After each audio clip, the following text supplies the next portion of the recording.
Be ready in your mobile phone while capturing or taking the pictures. A good moment can be lost easily, thereby there is no excuse such as my mobile is in my bag or something else. Use a phone while capturing the image so that they won't be a shaky image or something else. Some people have their shaky hands, so they end up with taking the shaky image, so use the earphone while capturing the picture.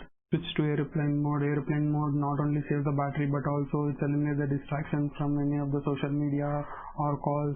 You can take the good picture.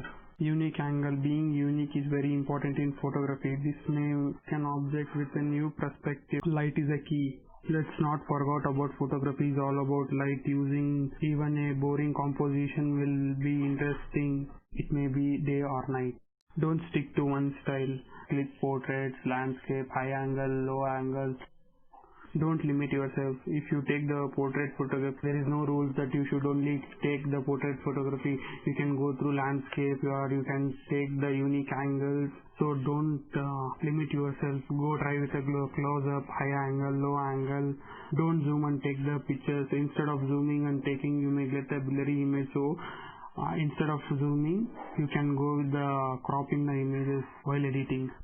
Don't cross your limits while editing. If you under edit, over edit, you may end up with bad quality of image.